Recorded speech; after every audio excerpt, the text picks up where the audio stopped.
Upaya menemukan titik tengah dalam perdebatan wacana keagamaan dan kebudayaan menuntut keterbukaan intelektual.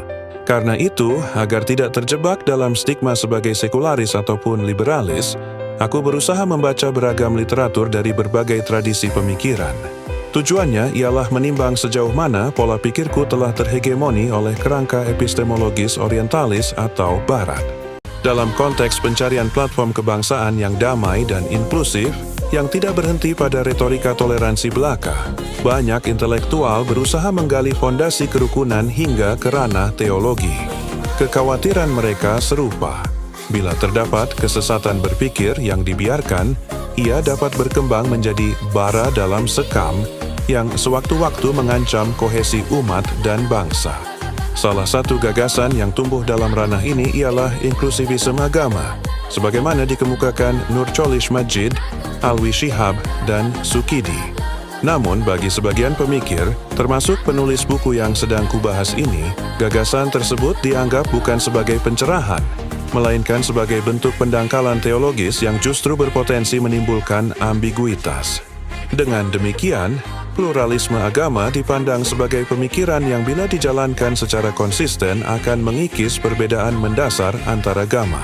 Para pemikir insist, misalnya, berargumen bahwa pluralisme di tempat asalnya sendiri masih diperdebatkan secara intens, baik secara filosofis maupun teologis. Karena itu, menurut mereka, adopsi sembarangan atas konsep tersebut dapat menimbulkan kekacauan paradigma. Tentu, semua pandangan itu layak diperhatikan, terutama oleh mereka yang bersedia menerima kritik. Di sisi lain, aku pun tertarik pada gagasan Syed Hossein Nasr, William Chittick, dan Fridtjof Schuon mengenai pluralisme metafisik yang menurutku menawarkan perspektif baru dalam komunikasi sosial dan antaragama. Mereka menekankan pentingnya seni berdialog sebagai landasan relasi antar manusia, antar bangsa, dan antar keyakinan.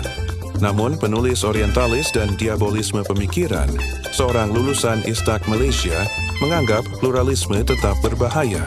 Baginya, penerimaan atas titik temu antara dimensi eksoteris dan esoteris agama-agama akan berujung pada kesimpulan bahwa semua agama setara secara substantif. Pandangan ini bagi banyak Muslim jelas sulit diterima, sebab jika agama harus disetarakan, maka alasan memilih Islam sebagai jalan hidup menjadi tidak jelas. Kritik serupa diarahkan pada pernyataan Nurcholish Madjid dalam Tiga Agama Satu Tuhan yang menyebut bahwa setiap agama merupakan ekspresi keimanan terhadap Tuhan yang sama. Bagi para penolak pluralisme, argumentasi tersebut dapat melemahkan komitmen keagamaan seseorang atau bahkan membuatnya menanggalkan identitas religiusnya. Aku memahami kegelisahan itu. Dalam dakwah internal, slogan seperti Islam is the way of life atau Islam is the solution tidaklah bermasalah. Namun, ketika gagasan tersebut dibawa ke ranah publik, kebangsaan, dan hubungan antaragama, terlebih jika dibarengi muatan ideologis, kita membutuhkan kecermatan komunikasi. Relasi antar manusia tidak dapat dilepaskan dari seni berkomunikasi, seni membaca situasi, kapan bersikap tegas, kapan bertahan, kapan menahan diri. Bahwa agama-agama berbeda adalah sesuatu yang niscaya, hampir semua sepakat tentang itu. Tokoh-tokoh seperti Ibnu Arabi dan Rumi, yang kadang dijadikan dasar pembenaran pluralisme, pun menekankan prinsip cinta sebagai inti ajaran, bukan penyamaan doktrin. Kalangan Muslim yang menerima pluralisme pada umumnya tidak memahami agama-agama sebagai identik, melainkan berbeda dan karena itu harus diberi ruang keberadaan secara damai dalam konstelasi peradaban. Meski demikian, keberatan para penolak pluralisme juga perlu dicatat. Mereka khawatir pluralisme secara paradigmatik dapat meniadakan kekhasan masing-masing agama. Kekhawatiran ini tidak dapat dianggap remeh. Karenanya, meskipun pluralisme mungkin memiliki cacat paradigma, menurutku ia tetap dapat diterima dalam batas tertentu.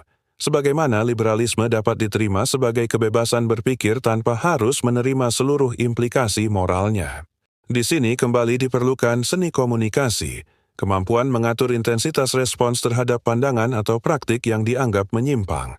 Selama masing-masing kelompok terus mempertahankan ego keagamaannya, perbedaan mudah berubah menjadi sumber konflik laten. Sejarah telah menunjukkan bagaimana pertentangan antaragama dapat berkembang menjadi kekerasan. Karena itu diperlukan bahasa bersama dalam dialog, dan sebagian unsur bahasa itu dapat ditemukan dalam diskursus pluralisme. Perbedaan agama tidak dapat disangkal. Penyamaannya pun akan jatuh pada relativisme atau agnostisisme. Dalam tradisi Islam, Nabi Muhammad SAW mengajak ahli kitab kepada kalimatun, sawa, titik, temu yang memungkinkan kerjasama tanpa menegasikan perbedaan. Syariat pada hakikatnya adalah jalan. Namun ketika berkembang menjadi fikih, perbedaan interpretasi menjadi tak terhindarkan. Masalah lain muncul setelah diutusnya Nabi Muhammad SAW, sebab menurut pandangan teologis umum dalam Islam, ajaran agama-agama sebelumnya dianggap telah terabrogasi. Klaim kebenaran pun menjadi bersifat mutual, dan perdebatan tidak pernah selesai. Selain itu, tidak mudah bagi masyarakat non-Arab untuk menerima Islam bila hal tersebut dipahami sebagai tuntutan untuk meninggalkan tradisi leluhur. Banyak yang tidak membedakan antara Islam sebagai agama dan Arab sebagai budaya. Padahal menjadi Muslim tidak identik dengan menjadi orang Arab. Bahkan lebih jauh, bila Islam dipahami sebagai jalan untuk menggapai sisa jadi silakan kita sudah dapat terjangkit. Banyak nilai lulusan taza yang selasasi dengan tauhid dan misandikan set sang yang tan sebagai saminan kisentuhan sebelum isi dalam Islam dikenan. Nabi Muhammad adalah penasi teza Nabi sebelum dia. Perspektif ini dapat menjadi landasan IPC tamalagasi dalam membangun komunikasi entah dan bangsa dan entah dan tradisi. Segaza Islam kawasan Mediterranean menangguhkan bau bergempan entah peradaban kasih tersudamat menghidapkan kembali kesana kini kesanan lokan seperti filsafat Yunani yang nang sipuna. Inilah esensi seni komunikasi sausan. Daku Islam sehasina tidak dipahami sebagai upaya dan ezabkan, tetapi sebagai posisi yang memungkinkan setiap bangsa menemukan dolat budaya sendiri dan sambil tetap menerima bahawa Tuhan menuzangkan Nabi Turki dan si bangsa ezab.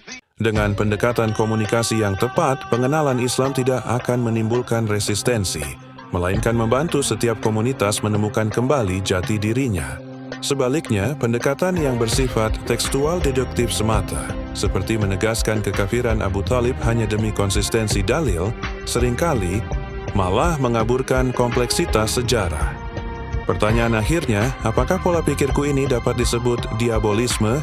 Istilah diabolos dalam tradisi Yunani merujuk pada iblis, sosok yang mengakui keberadaan Tuhan tetapi tersesat oleh kesombongan intelektualnya sendiri. Pertanyaan itu layak diajukan agar kita tidak terjebak pada keangkuhan serupa. Pada akhirnya, perdebatan intelektual sebaiknya diperlakukan sebagai ruang kontemplatif. Buku ini, demikian pula refleksiku, lahir dari kegelisahan.